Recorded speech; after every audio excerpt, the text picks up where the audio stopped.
Hello, I'm Helen Scales. I'm a marine biologist and an author, and I've been publishing popular science books about the ocean for more than 10 years. My most recent titles are The Brilliant Abyss and The Great Barrier Reef, my first book aimed at younger readers. Now, I'm not going to talk too much today about kids' books. It's a specific market and it has its very own particular ways of doing things. But I would say that if you're interested in writing for younger readers, and especially if you like the idea of collaborating with artists to create something visually stunning, then it's definitely something to consider. For the most part today, I'm going to focus on books about STEM subjects aimed at adult readers, perhaps interested teens. Now, these are narrative non-fiction books about some scientific, technological, engineering, or mathematical aspect to the world. They can be written by academics or journalists, or academics who've become journalists and writers. And by popular, I mean books that are aimed at the general public, readers beyond the boundaries of academia. That's not to say that your books won't be read by scientists, but they're not the ones you're writing this specifically for. At least not experts on the topic of your book, but pretty much anybody else. Now, there are lots of reasons out there for why you might want to write a popular science book, and here are just some of them, some of the important ones, I think. Firstly, writing a popular science book gives you the opportunity to really dive deep into your topic. I think more so, perhaps, than other means of communicating science to the public, like newspaper articles and magazines and TV and stuff like that. You really do have the longest amount of time writing a book with your audience. Like, for example, I recently narrated the audiobook for my book, The Brilliant Abyss. And the whole thing, me reading it out from one end to the other, came in at around 8 hours. So people might read quicker than that to themselves, but that's a long time, like 4 movies worth perhaps, or 6 or 8 Netflix documentaries. So I had a lot of time with this topic and with this book to spend with my readers. So if that kind of depth and engagement appeals to you, then maybe writing books is for you.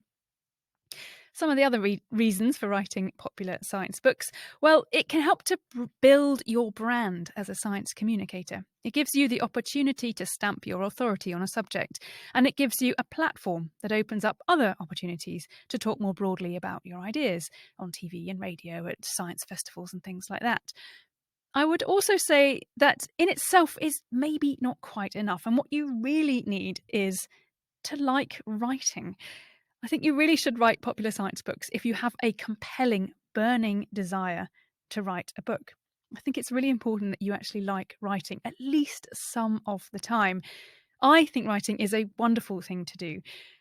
But I'm not going to pretend that it's always going to be easy. It's a long and challenging process of coming up with ideas, finding publishers, and writing all those words. And at the end of it, there's actually no guarantee of how much money you'll make or how many books you're going to sell. So you do need to believe in yourself and your ideas, and you also need to find other people around you who believe in you to keep you going through those times that you feel like giving up. But having a love of writing is really going to underpin all of that. And one more thing that really is fantastic about writing books is that there is a great joy to it. I find it incredibly satisfying and rewarding, especially when you get to the end part, when you finish the book and it's out there and people are reading it. It really does. It really does bring a great thrill, especially when I hear from people who've read my books, and sometimes get emails, occasionally even handwritten letters from readers who've enjoyed my work. And especially, it is really magical when they tell me that they've learnt something or they see the world in a new way. So I would say there is a great joy to writing popular science books, and that's a good reason for doing it. So, if you think writing books is for you, then the first and most obvious thing you're going to need to do is decide what to write about. Now, this is part of the process that you should take your time over. Take time to figure out what kind of story you want to tell and how you're going to tell it. You might be coming to this with quite a firm idea already of what you want to write about, or maybe not. If you're looking for inspiration, then here are some things you could think about. Is there something you're itching to write about or explain to the world? Because you do really need to be extremely passionate about your subject to keep you going through the process of writing a book.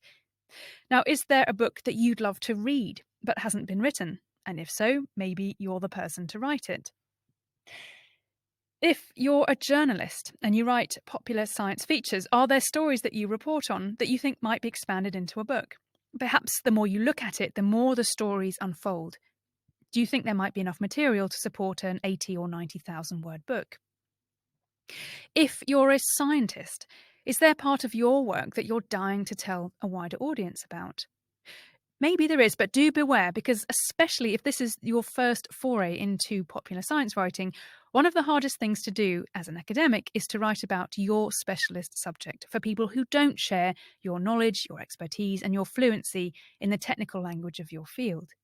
You are trained to write in a certain way as an academic, and undoing that and tailoring your writing to a general audience is tough. It's not impossible, some people find it easier than others, but it most likely will take a lot of practice and hard work. You can make things easier on yourself by stepping somewhat outside of your area of specialism. And don't write about the thing you know the most about. And don't, whatever you do, do not write a popular science book for your university professor or for your academic colleagues. They are not the ones you're writing for. Get the science right to keep them happy and to keep yourself happy, but aim your words and your stories outside of academia. There are various types of books about science that you'll find out there. You might find some ideas when thinking about that. A lot of them boil down to basically different types of biography: the story of a scientist, a species, a place, a molecule, a discovery, or an idea. You'll also find a lot of popular science books with how to in the title, perhaps in the subtitle. So you might want to tell people how to age wisely or how to talk to robots. Whatever your idea for a book is, it needs to be compelling, both for your readers and for you. You've got to feel compelled to write it. It needs to be surprising, especially to you. So the more you look at this idea, the more you need to be constantly surprised by just how fascinating it is. And ideally, your book idea will be novel. It won't be something that has been written about by somebody else, or at least not in the way that you want to write about it. There are some topics that lots of people have written about, but each author takes their own particular slant. And when you're starting out and writing your first book in a popular science genre, unless you have a truly unique perspective and a really good reason for writing it, I would advise you to try and avoid something that has really already been well covered in books, because it is going to be harder to sell that idea to publishers. A common pitfall for writers starting out in the realm of popular science writing is to come up with an idea that's just a topic. A book that explains everything there is to know about plate tectonics or CRISPR gene editing or whatever it might be. Now, that's generally more the realm of textbooks. What publishers are looking for in particular in popular science genre are books that have something particular to say about a topic, a particular angle, a question to answer, a thesis to put in readers' minds and to help them explore. So it's not just enough to write a book about gene editing, but what you want to try and do is show readers why they need to know more about it, challenge their preconceptions, challenge a norm. You might first land on a topic that fascinates you, a general topic, but what you need to do is push your ideas and probe around and find something within that that you can specifically explore, something controversial, something new, something that will help you answer the question that's hovering in the reader's mind. So what? Think carefully about why this topic or this personal discovery that you want to write about. Think about it and figure out, why does it matter? Why will a reader be interested, and what will keep them reading on? As a part of this, one thing you need to think about is, what is the hook for your book? Now, you can think of this as being part of perhaps your elevator pitch for your idea.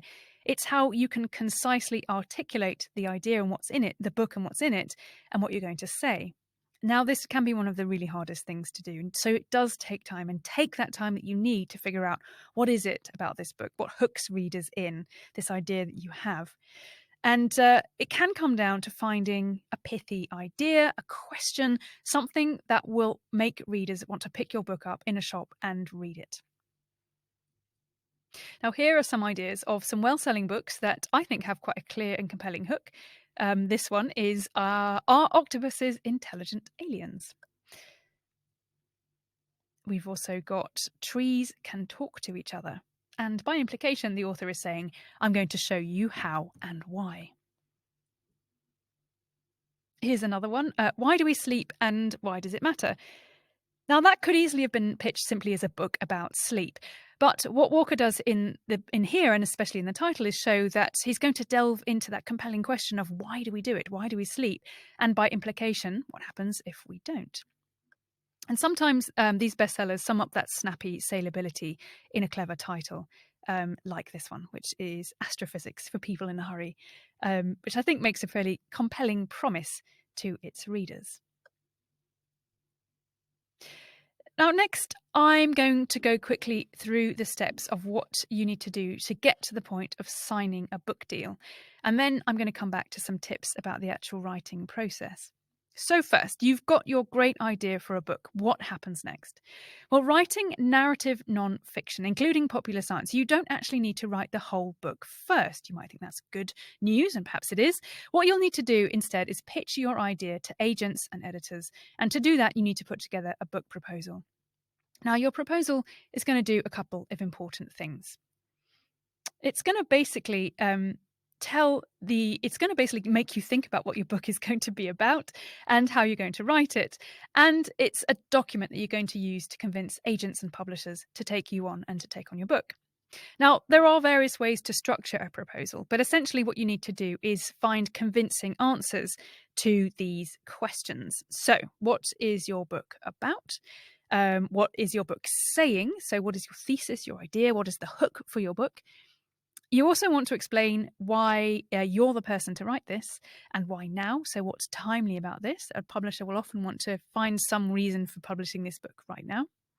And who will read it? You need to identify your audience and show that this is going to be really popular amongst thousands and, if possible, millions of people around the world. Now, as I said, there's various ways of writing a proposal, but there are some key things that will come up in there. Firstly, you're going to have a synopsis, which is basically the outline of the book, showing, what's new, what's the topic, what's wonderful about it, and why everyone is going to want to read it. The aim with a synopsis is to write it as powerfully and succinctly as possible, although some are quite short. They can be a few pages. Some will run to maybe 20, 30 pages. See how it feels to you. The other thing is a chapter outline. Now, this is important because all book proposals need to kind of have a structure laid out for the book, at least in plan form. That can change later on. But, show that you've got an idea of how the book is going to be laid out. And you do that in terms of a chapter outline. Now, things to think about here. Ideally, you want your book to have some sort of narrative arc that will rise and fall over the course of the book. And at its very simplest, this means your book needs a beginning, a middle, and an end. And for popular science books, you might also add sections that can lead readers through different parts of the story. Think also how you might build tension. An important thing with reading, you want something that will keep your readers, going. You want them to turn the page and carry on to find out what happens next. So where are those points of tension in your story? Where is something clashing? Where is there something that needs to be uncovered and discovered? So your chapter outlines can be quite detailed. You can write anything from a paragraph to several pages that will outline what's going to go in each chapter. More things to put in your proposal is an idea of what the competition is. Now, this is important because it's basically identifying your target readers via the sorts of books that they might have already read. So what you need to do is spend quite a bit of time researching your part of the market, and do this in bookshops, online, browsing booksellers' websites, and look for book reviews. Ultimately, what you want to come up with is a list of other titles, other books, maybe I'd say at least 5, and preferably including some smash hit bestsellers that are really comparable to yours. They're not exactly the same books, but these are the books that, you could say people who loved reading this New York Times bestseller, or whatever it is, are going to absolutely love reading your book too. Now, agents and editors will talk about books that sit alongside each other. So you're looking for these comparable titles that show there's a really healthy market for what it is you want to write about, and showing that those types of books really do sell well. You can also give some important specifications in your proposal. Again, helps you to think this whole thing through and what you're letting yourself in for, including the length of a book. Generally somewhere between 70 and 100,000 words, or that's roughly between 200 and 300 pages, depending on the layout. That's really the sweet spot for narrative nonfiction like this. And the chapters within that are usually around 8 or 10,000 words each, but again, that can vary. You could also lay down in the proposal ideas about illustrations and photographs if you've got plans for those, say roughly how many you'd like, and if you've got any of your own images to use, that, and do mention that. Then a really important thing is the delivery date. It's really key that you ask yourself, how long is it going to take you to write the first full version of the manuscript? The words that you're going to send to your editor and say, yeah, these are good. Now, you need to be really honest and realistic about this. It's going to depend on all sorts of things, including, well, how much you've already written of the book, whether you plan to work on it full-time or part-time, how much research you've done already and how much more you think needs doing. And ultimately, it's going to depend on how fast or slow a writer you are. And there's no right answers to that. You have to find that out for yourself. Standard delivery times for books of this kind is usually, well, they're usually around a year or two. But there are authors who do take much longer. So whatever you do decide, and put that down in the proposal, it is negotiable. So if you do need longer, then that's usually okay. But you do need to give your publishers a good deal of notice, because they've got a lot of things they're planning quite a way in advance of publication. So you need to give them good notice if you do think there's going to be a chance you're going to be late in delivering your manuscript. So on the whole, it's best to start out with something that you think is genuinely going to be achievable. Now, something else that's either fun if you like doing this kind of thing, or you're good at it, or it's a real struggle, in my case, is coming up with a good title for your book. It can really help sell the idea to an editor if you've already got something really cool to call it. And here's just a few I've pulled out, which I think are quite good. We've got The Book of Why, The New Science of Cause and Effect. We've got Happiness, a Mystery, and 66 Attempts to Solve It. Here's some more. Numb and Number. I just like the way that looks. I think that's fantastic. And Beyond Weird by Philip Ball.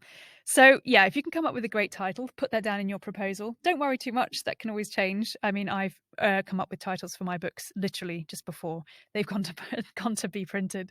But if you can find a good title, or find a friend who's excellent at good puns, if you want that kind of thing, then ask around and see what you can do. Now, something else that you will need to do in your proposal package is to provide some sample chapters. So as well as your killer book idea, your great title, your synopsis, your chapter outline, you're going to need to show potential publishers that you are also a good writer. So you're going to have to write some chapters. Now, the proposal will normally have between 1 and 3 chapters. They don't necessarily have to be the first 3 chapters in the book, although that is often what people write. This might seem like quite a bit of work, and it is, but just spare a thought for those poor fiction writers who generally have to finish the whole book before approaching publishers. So we have it a bit easier than those guys. These sample chapters are really important. They take time. Don't scrimp on this. Work as hard as you can on them. It's really how you're going to demonstrate to agents and editors what your writing style is, what your voice is, and how your expertise and your knowledge is going to be shared with your readers on the page. So when you're deciding which chapters to write, think really carefully about picking ones that are going to show off your writing at its best, and ones that are really going to set the tone for the book as well. Okay, so let's move forwards. You've got your wonderful book idea, you've got a proposal, you've got your chapters. Now what? Well, it's time to get out there and find a publisher. But the first port of call for most writers is a literary agency, an agent who will represent you and your work. So, should you get an agent?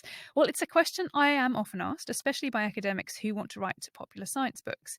There are lots of reasons why you should think seriously about getting an agent. Their job is to get you a good book deal, as good as possible. Then, after that, they'll manage your dealings with your publisher, they'll negotiate contracts, handle your earnings, and a whole lot more. In exchange, they will take a percentage of your earnings, usually around 10 or 15%. Agents know the market. They know what sells and what publishers are looking for. And ultimately, an important reason to work with an agent is because many publishers only deal with agents. They don't work directly with authors. Essentially, agents are the first filter on authors and their books. Rather than wading through the slush pile of unsolicited manuscripts and proposals, editors at publishing houses want trusted agents to do the first cut for them. and approach them with ideas and authors they think are worth considering. So how do you go about getting an agent? Well, here in the UK, you can go to a thing called the Writers and Artists Yearbook. It comes out every year, doesn't change a huge amount. You can go for one that's not too old. Get them from the local library if you can.